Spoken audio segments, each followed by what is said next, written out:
গেল আর্জেন্টিনা ব্রাজিলের পতাকা নিয়া, আর্জেন্টিনা ব্রাজিলের খেলা নিয়া। আর্জেন্টিনা কেন ঠকলো, ব্রাজিল কেন 2 ম্যাচ জিতে গেল? এই জেরদরিয়া চাঁদপুরের সদরের মধ্যে থাকা দেখলাম ওই যুবকেরা এক বন্ধু আরেক বন্ধুকে ছুরি দিয়ে আঘাত করে দুনিয়া থেকে বিদায় করে দিয়া দিল। কেন করলি?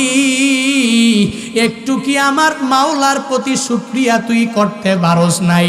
আল্লাহ তোকে বাঁচাইয়া রাখলেন ওই গর্বের মধ্যে, আল্লাহ তোকে ওখানেই মেরে ফেললে পারতেন।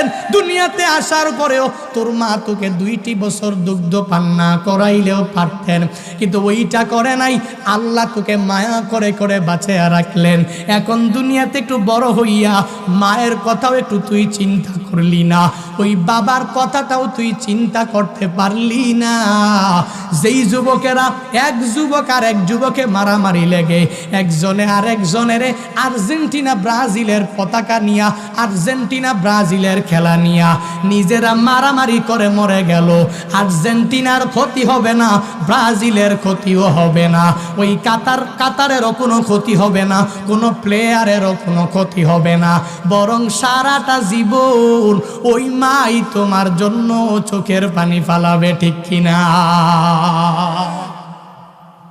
কেন করো নিজের নিজের নিজের আপন ভাইটাকেও তুই নিজে ধমক দিতে দেরি করলা না, নিজের বোনটাকেও ধমক দিতে দেরি করলা না।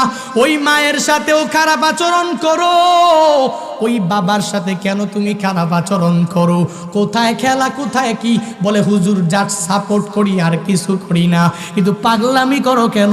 বলে আমার দল কেন জিতলো না? ওই যে ওই দিনও কুমিল্লাতে নিমসারের মধ্যে গ্রামের মধ্যে আর্জেন্টিনা ঠকার পরে নিজেই আত্মহত্যা করে সাথে সাথেই মারা গেল। এই পাগলামি কেন করো? আল্লাহ তোরে বাঁচায়া রাখলেন, তুই কেন মরতে যাও? আল্লাহ তোরে এত মায়া করে বাঁচায়া রাখলেন, তুই কেন মরতে যাও? আল্লাহ এজন্যই এই আয়াতে কারিমার মধ্যে বান্দাদেরকে জানায়া দিলেন, হে বান্দারা, হে আমার বান্দিরা, 1 নম্বরে আনিস করলি, 1 নম্বরে আমি মাওলার শুকরিয়ায় তুই নিমজ্জিত হয়ে যাও, আমি মাওলার কৃতজ্ঞতা প্রকাশ করা আরম্ভ করে দাও। কেন করবি? কারণ আমি আল্লাহই তো আজও পর্যন্ত তোকে বাঁচায়া রাখলাম। ওই মা বাবার মাধ্যমে দুনিয়া দেখানোর ব্যবস্থা তো আমি করে দিলাম। ওই মা বাবার মাধ্যমে দুনিয়া দেখলি, আমি আল্লাহ তো হলাম সরাসরি তোর মালিক, আমি আল্লাহ তো হলাম সরাসরি তোর খালিক, আমি আল্লাহ তো হলাম সরাসরি তোর রাজ্জাক। তুই তোর মা বাবার মাধ্যমে আসলা, কিন্তু সরাসরি মালিক তো একজন, তিনি কে? আরো জোরে বলেন। আল্লাহ হলেন সরাসরি প্রত্যেকটা বান্দার খালিক। আল্লাহ হলেন প্রত্যেকটা বান্দার জন্য সরাসরি রাজ্জাক। দুনিয়াতে মা বাবার মাধ্যমে দুনিয়াতে আসলা, আর আল্লাহর কৃপা দয়ার মাধ্যমেই দুনিয়াতে আসতে পারলা।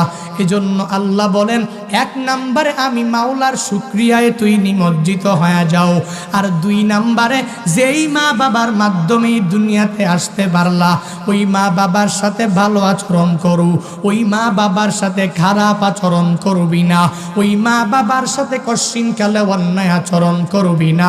1 নম্বরে শুকরিয়া হবে কার? জোরে বলেন, আরো জোরে।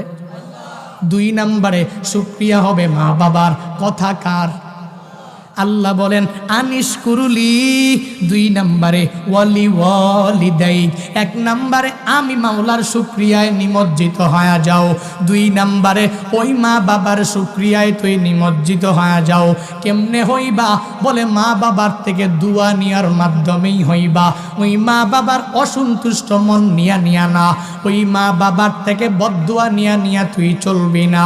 কারণ আল্লাহ তো ভালো করেই জানে এই বান্দা যখন মা বাবার সাথে মন খারাপ করে আচরণ করবে, আর ওই মা বাবা যদি সন্তানের ব্যাপারে বদদুয়া করে, আমার মাওলার দরবার পর্যন্ত তো বান্দা পৌঁছে যাবে। আর যদি মা বাবা সন্তানটাকে মাথার মধ্যে হাত দিয়া দোয়া কইরা দেয়, ওই দোয়া করতে দেরি হয়ে যাবে, আমার মাওলার দরবার পর্যন্ত পৌঁছতে দেরি হবে না, ঠিক?